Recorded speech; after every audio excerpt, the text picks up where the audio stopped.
If you are in Essential Elements Book 2, then this is the video for you. Today, I'll be covering number 8 and number 9 from this book. Hi, my name is Liz from Cellomoji.com, and I give you tips and tools so that you can learn to play the cello. So today, because 8 and 9 are relatively short, I'll be covering both of them together in this video.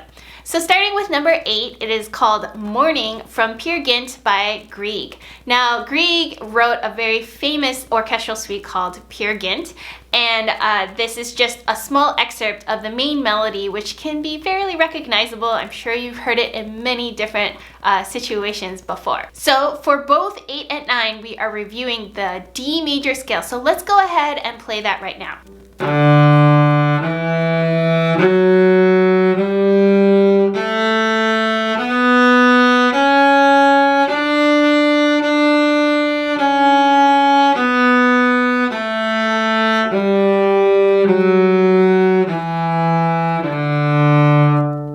So both 8 and 9 are written in the time signature 3/4. Now, if you remember, the top number means how many beats there are per measure, and the bottom number tells you what kind of beat it is. So in this case, for both of these, there are going to be 3/4 note beats in every measure. So talking about number 8, do you notice that there are dynamic markings here? So number 8 starts with the P in the beginning, which means piano or softly. And then as you're going through this song, you can see that there are crescendo markings with the hairpin and also a forte marking, so that's loud.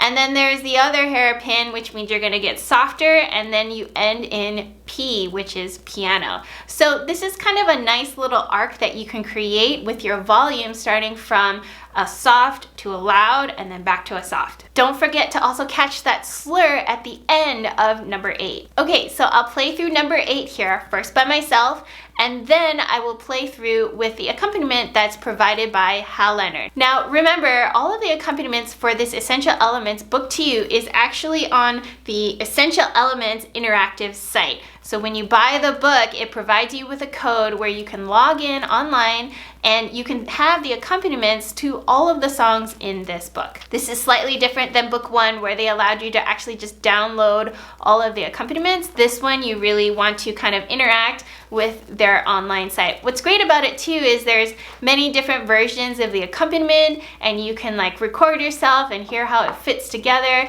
So it's a little bit actually more interactive, as they say, rather than just downloading it and trying to play with it yourself. All right, here we go.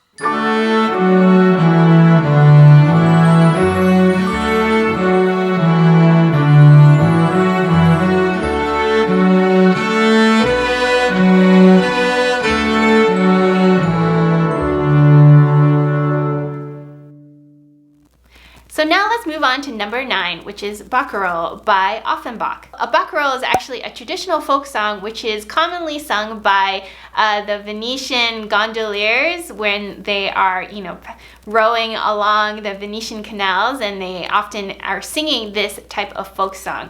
Barcarolle is actually coming from an Italian word which means gondolier or boatman. You can kind of hear that sort of easygoing style within this one line of song. We are still in the key of D major, so make sure you play through your D major scale before you play through this. I have played through the D major scale earlier in this video, but just in case if you need more review of these scales, I have left a link up above and below to 1 octave scale reviews. We are still in 3/4 time, which means 3/4 notes in every measure. Now keep in mind, we actually have a nice long tie at the end of both the first ending and second ending. So this is the dotted half note, which is 3/4 notes, and then it's tied to another quarter note. So in total, the last note of both the first ending and the second ending, you have to hold for 4 beats. So talking about the first and second endings, just remember, so when you have two endings, that means there's going to be a repeat. So in this case, you're starting from the beginning and you're going all the way through the first ending. And then after you play the first ending, you circle back to the beginning and then you're gonna go through that line again, but this time you're gonna skip the first ending and go to the second ending and then end the line. Remember that this little comma that you see in the first ending just means that they want you to take a breath.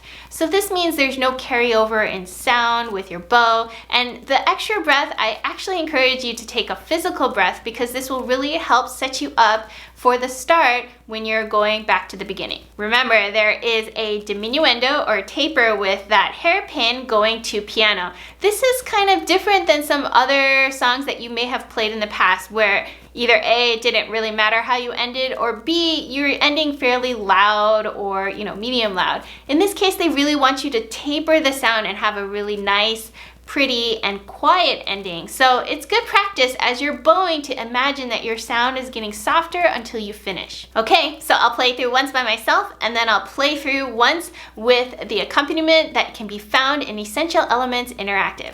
Here we go.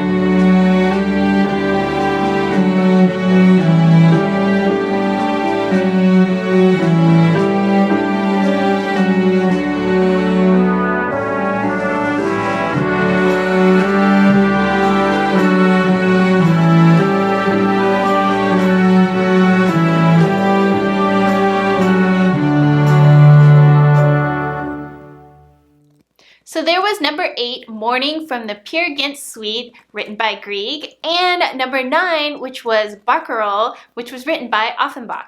If there are any questions that I haven't answered in this video, be sure to leave them in the comments below.